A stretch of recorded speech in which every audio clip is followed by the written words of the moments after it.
Great. Okay.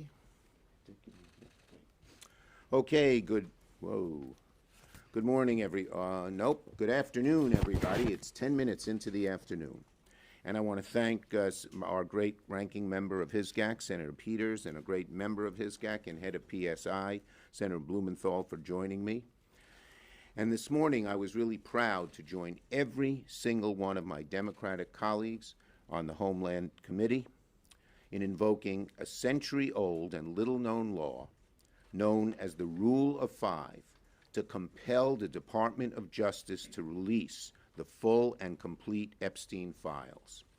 Under federal law, when any 5 senators on the Homeland Security Committee call on the executive branch must comply.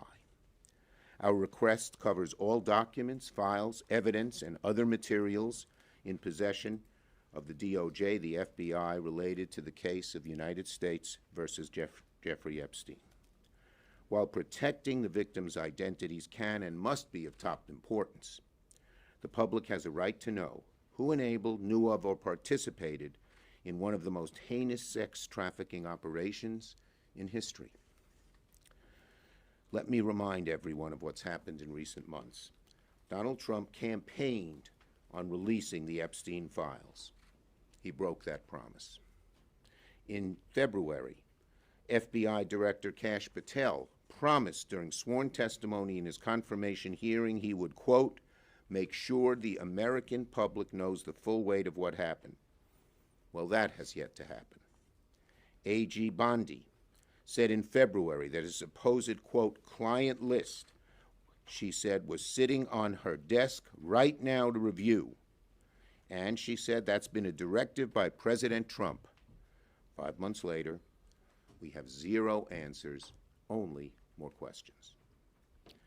What have we gotten since? Stonewall, evasion, lies. Trump was asked earlier this month if he had ever been informed whether or not he was mentioned in the Epstein files, and now we know he lied. He said no, but in fact he was told by the Attorney General in May that he was mentioned. And when the House had an opportunity to take votes on the Epstein files, Speaker Johnson skedaddled out of town, launching the Epstein recess. This is not complicated.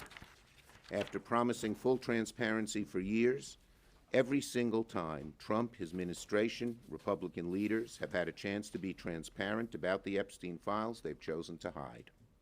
The evasions, the delays, the excuses, they are not just odd, they're alarming. It begs the question, if there's nothing to hide, why all the evasiveness? Trump should stop hiding from the truth. He should stop hiding from the American people. So today, Senate Democrats took action. We're invoking federal law and using our authority as a check on the executive to compel transparency. That's why today's letter matters. It's not a stunt. It's not symbolic. It's a formal exercise of congressional power under federal law. And we expect an answer from DOJ by August the 15th. That's what accountability looks like. This is what oversight looks like. And this is what keeping your promises to the American people look like.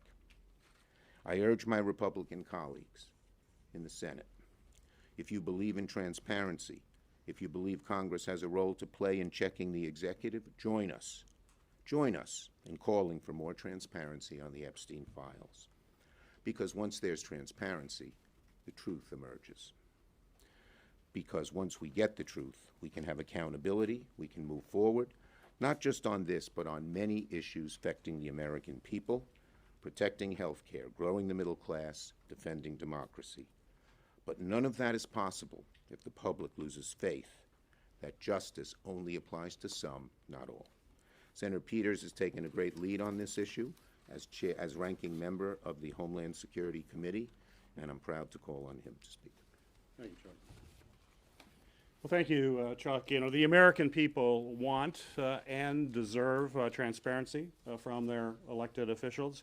On the campaign trail, President Trump promised many times to deliver that transparency by making the records in the Jeffrey Epstein case public. And now he is going back on that promise. This kind of reversal is what leads to distrust of elected officials. It also, we all know, it breeds conspiracy theories and misinformation. But the solution is very clear. Americans deserve transparency from congressional Republicans and the Trump administration. Our Republican colleagues are failing to conduct independent oversight of the administration and call for this information to be made public. Some have even publicly said they want to provide, and this is a member of the U.S. Senate, a Republican member, who said that they wanted to provide, quote, cover. Republican senators said it. They want to provide cover to President Trump after his reversal. And that's why my Homeland Security Committee Democratic colleagues and I are pressing the Justice Department to produce files related to the Jeffrey Epstein investigation.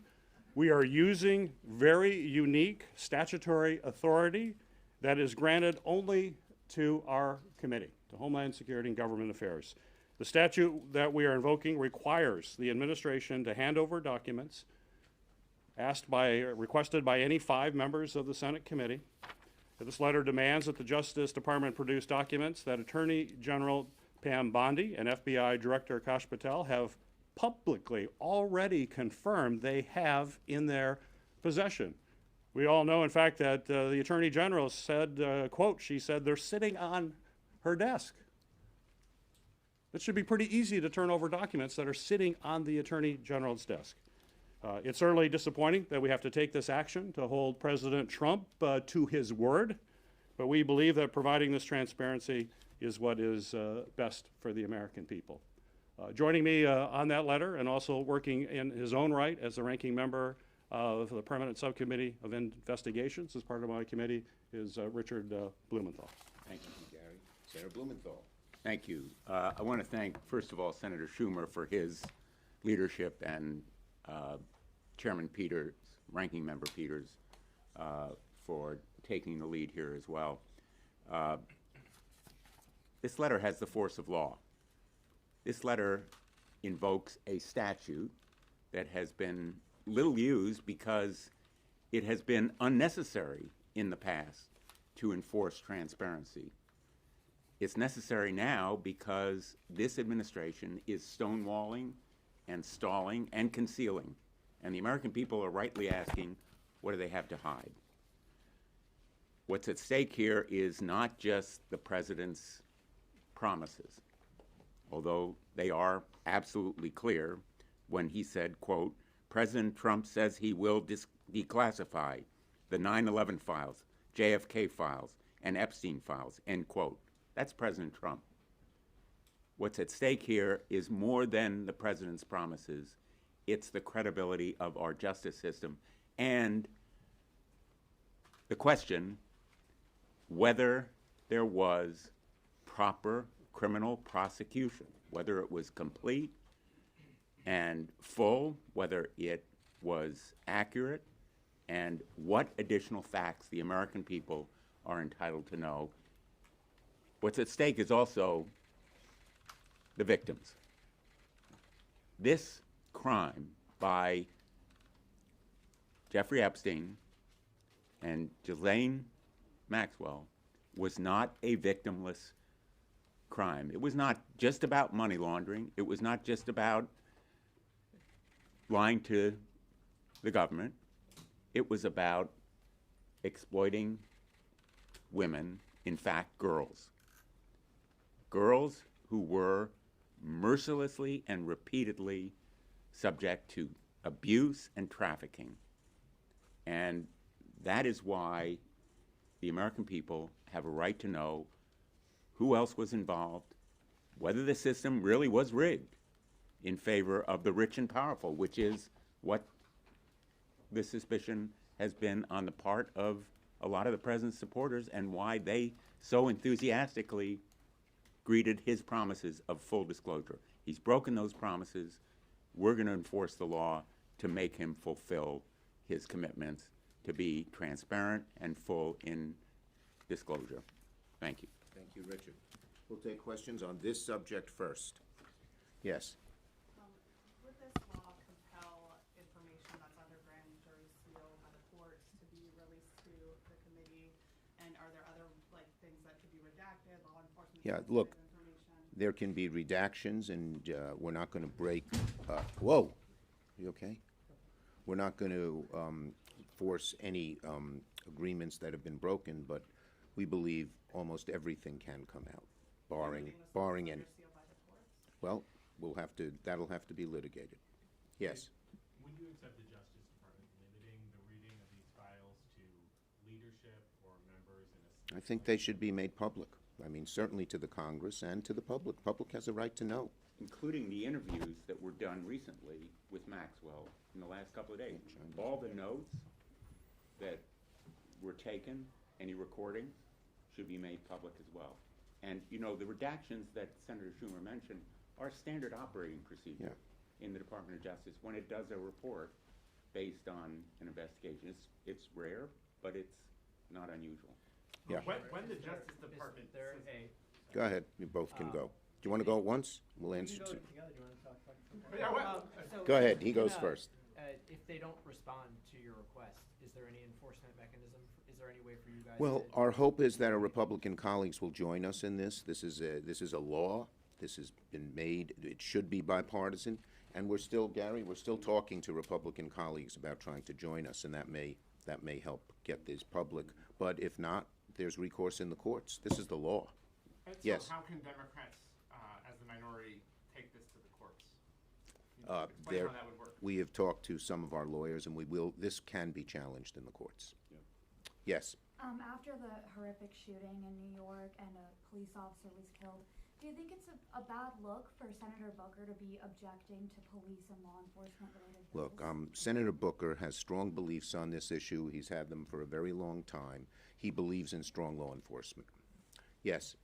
Some of your Democratic colleagues have talked about making an amendment to the minibus related to the Epstein files. Will you use that for the NOMS negotiations that are going on to try to enforce Republicans? Look, we on the initial minibus, we are running a hotline right now. Okay? Yes. Camille Bovey was confirmed last night even after a number of whistleblowers came forward, including some at the 11th hour. But what do you think this means going forward for future whistleblowers who are thinking about? I think I said it was one of the low points, not only in this Congress, but in the history of Congress, to put a man like this in such an important position as a circuit court judge. It's a disgrace. He doesn't belong there. And our Republican, he only had one qualification. He'd do whatever Trump wants. That's a horrible qualification for a judge. Yes. Thanks, Leader. What do you make of reporting that Republicans in the White House are lobbying against a stock trading ban in Congress here? We Senate Democrats are for a stock trading ban. Okay. Thank you, everybody. Do you want to go ahead, And Gary? we just passed it out of committee before this meeting here, and on a bipartisan basis. And do you have any comment on Senator Hawley and Scott kind of going back and forth, arguing about it? It was a spirited committee hearing, but the end result was that we passed it out and it now moves to the full Senate. And- Thank you, everyone. Go ahead, Dick. Go ahead. And thanks to Senator Hawley for championing this cause. Yep. Thanks, everybody. Thank you. I thank Senator Blumenthal and Senator Peters for championing this. You okay?